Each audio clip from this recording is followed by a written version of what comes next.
ஆமேன். எவ்வளோ பெரிய மந்திரியாக இருந்தாலும் சரி, எவ்வளோ பெரிய அதிகாரியாக இருந்தாலும் சரி, நல்ல புரிஞ்சு எவ்வளோ படித்தவராக இருந்தாலும் சரி, இயேசுவை பற்றி சொல்லணும்னா நீங்களும் நானும் தான் சொல்லணும். கையை தட்டி ஆமேன். இருக்கிறீங்களா? இயேசப்பா பற்றி சுவிசேஷம் சொல்லணும்னா உங்களுக்கு எனக்கு மட்டும்தான் தெரியும், அவங்களுக்கு தெரியாது. அவங்க உங்கள்கிட்ட தான் கேட்கணும்.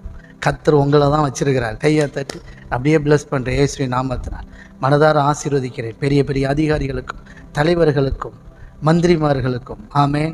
ஆமாம், மினிஸ்டர்களுக்கும் சீஃப் மினிஸ்டர்களுக்கும் ஆமாம் பிரைம் மினிஸ்டர்களுக்கும் சுவிசேஷம் கட்டாயம் அறிவிக்கப்பட வேண்டும்.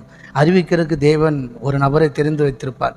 அந்த நபர் நீங்களாக இருப்பீர்களாக, நீங்களும் நானும் இருப்போமாக என்று சொல்லி ஒவ்வொருவன் மேலே இந்த ஆசீர்வாதத்தை பேசுகிறேன். கரங்களை தட்டி அந்த மந்திரிக்கும் சுவிசேஷம் சொல்லதுக்கு சாதாரண புளிப்பை பயன்படுத்தினார், உங்களை என்னை பயன்படுத்த மாட்டாரா?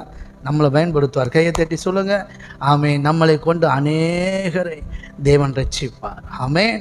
அநேகருக்கு சுவிசேஷம் சொல்லுகிற மிகப்பெரிய பாக்கியத்தை நீங்களும் நானும் பெற்றிருக்கிறோம். கரங்களை நல்லா தட்டி ஆண்டவருக்கு நன்றி சொல்லுங்கள். ஆமேன் ஆமேன். உங்களை ஃபியூச்சரில் அப்படி தேவன் பயன்படுத்துவார்.